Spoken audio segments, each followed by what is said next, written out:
আসসালামু আলাইকুম।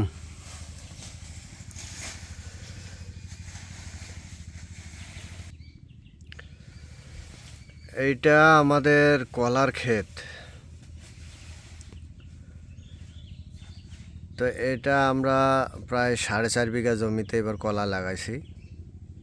তো কলাটা আমরা মাল্টি লেয়ার ফার্মিংয়ে করছি।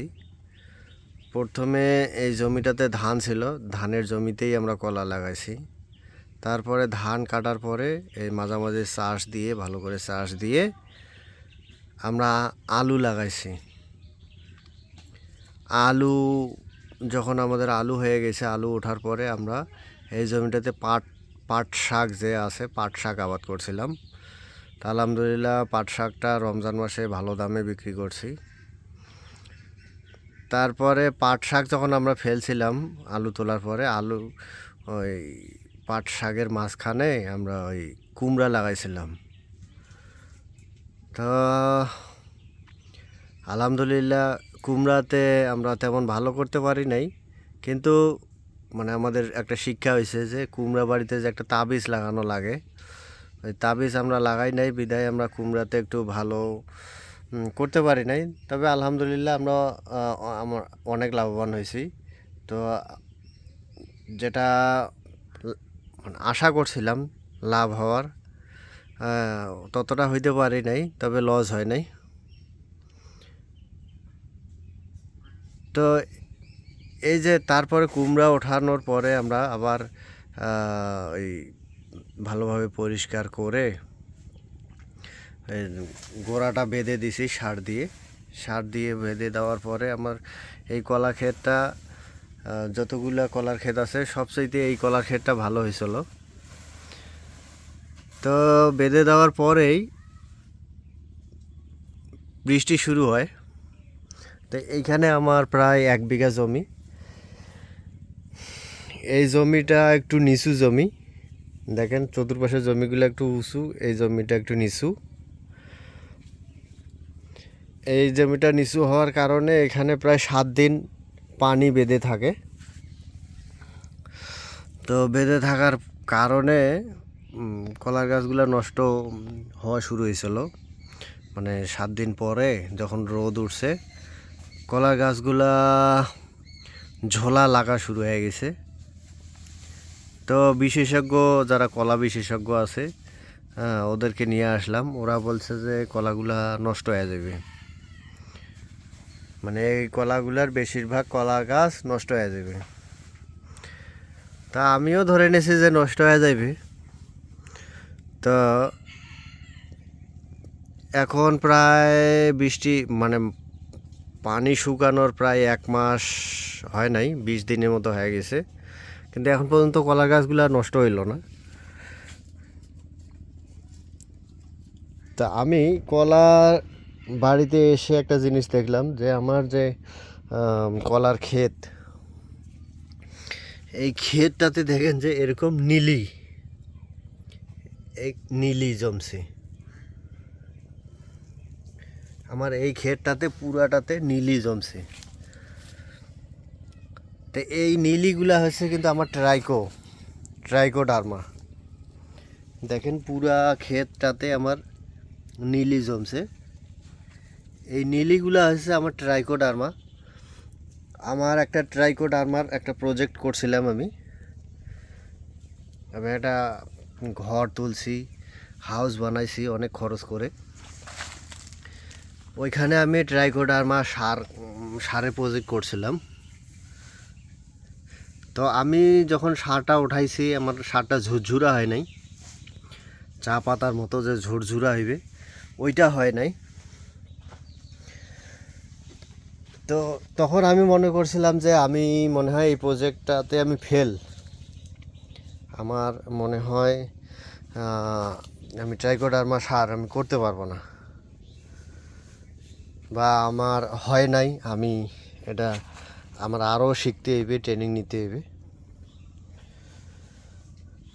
তো এইভাবেই আমি ছেড়ে দিয়েছিলাম। তো তো এটা আমার ধারণাটা ভুল ছিল।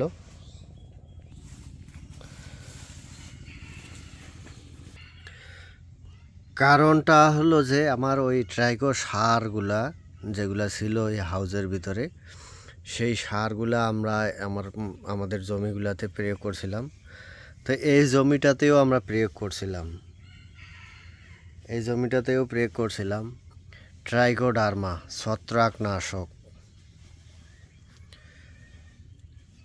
আমরা সবাই ট্রাইকোডার্মা কলাবাড়িতে প্রয়োগ করি। সেটা হচ্ছে যে পাউডারটাকে এনে আমরা স্প্রে মানে পানির সাথে মিশিয়ে স্প্রের মাধ্যমে প্রয়োগ করি। তা আমি ওই সারটাকে আমি চাষ করছি, হ্যাঁ, ট্রাইকো সার বলে ওইটাকে। ওই সারটা এখানে প্রয়োগ করছি বিধায় আমার এই কলাগুলাতে এখনও পচন ধরে নেই। আলহামদুলিল্লাহ, আমার এই কলাগুলা একটাও নষ্ট হইবে না আমার ধারণা। তবে বিশেষজ্ঞদের ধারণা ছিল প্রথমে যে আমার এই কলা গাছগুলা সবগুলাই নষ্ট হইবে, বেশিরভাগই নষ্ট হয়ে যাবে। তো ইনশাআল্লাহ আমার এই কলার গাছগুলো একটাও নষ্ট হইবে না, কারণ আমার এখানে ট্রাইকো সারের আমি প্রয়োগ করছি। তা আমার এই কলাটা আমার পরীক্ষামূলক, যদি আমার এই কলাগুলা একটাও না মরে, হ্যাঁ, অথবা আমার কলাগুলা যদি এবার মানে নষ্ট না হয়, তাহলে ইনশাআল্লাহ আমার যে ট্রাইকো সারের যে প্রজেক্টটা পড়ে আছে হাউসগুলা, এইগুলাতে ইনশাআল্লাহ আবার আমি এই ট্রাইকো সারের চাষ শুরু করব। তা আসলে যে জৈব কৃষি, হ্যাঁ, এটার ফলাফল আসলেই ভালো।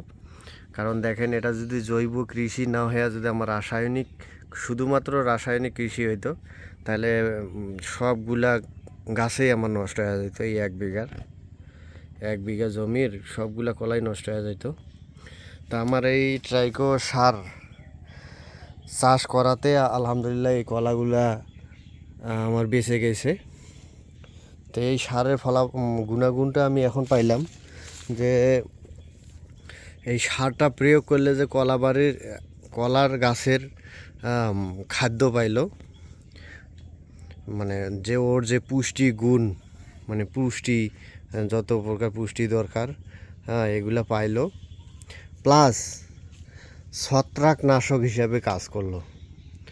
তা আমার ধারণা যে একটা জমিতে বারবার কলা চাষ করা যাইবে যদি আমরা ট্রাইকো সার চাষ করি। আমরা যদি ট্রাইকো সার দিয়ে চাষাবাদ করি, ইনশাআল্লাহ আমরা বারবার এক জমিতে কলা চাষ করতে পারবো। তো এই জমিতে আমি আগামীবারেও কলা চাষ করব ইনশাআল্লাহ, হ্যাঁ, কারণ কলা চাষ একটা অতি লাভজনক একটা চাষ। তো ইনশাআল্লাহ সবাই দোয়া রাখবেন, আমি আবার ট্রাইকো সারের প্রজেক্টটা চালু করব। এতে করে আমার যে গোবরগুলো আছে সেই গোবরগুলো কাজে লাগবে, প্লাস 2-4-10 জনের কর্মসংস্থান সৃষ্টি হইবে। তো আপনারাও ট্রাইকো সারের প্রজেক্ট করতে পারেন, ট্রাইকো সার দিয়ে চাষাবাদ করতে পারেন। কারণ ট্রাইকো সারের ফলাফলটা আমি আজকে বুঝলাম, এই জন্যই আপনাদের সাথে শেয়ার করতেছি। ইনশাল্লাহ আপনারাও জৈব কৃষি নিয়ে কাজ করবেন, ইনশাল্লাহ আপনারাও লাভবান হবেন, ক্ষতিগ্রস্ত হইবেন না। যেমন আমার আব্বু কলা চাষ করছে আমাদের পুরান বাড়িতে। তো ওইখানে আমার আব্বুর প্রায় 3.5 বিঘা জমিতে কলা চাষ করছে। তো ওই কলাগুলা সবগুলাই প্রায় নষ্ট হয়ে গেছে, বেশিরভাগই। অল্প কিছু গাছ বাঁচিছে, কারণ ওইগুলাতে ভাইরাস ধরছে, ছত্রাক ধরছে, এই জন্যই নষ্ট হয়ে গেছে। আর আরও বেশি দুর্ভাগ্য হয়েছে যে সেটা কলাগুলা হওয়ার পরে নষ্ট হয়ে যাইতেছে। তো এরকম যাতে আপনাদের না হয়, এই জন্য আপনারাও ট্রাইকো সার, কেঁচো সার এগুলা দিয়ে চাষাবাদ করবেন, ইনশাআল্লাহ আপনারাও লাভবান হইবেন।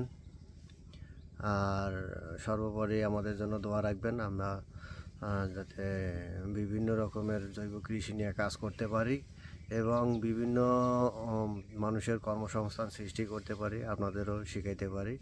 তো আজকে এই পর্যন্তই। ওমা তৌফিক ইল্লা বিল্লাহ। আসসালামু আলাইকুম ওয়া রাহমাতুল্লাহি ওয়া বারাকাতুহু।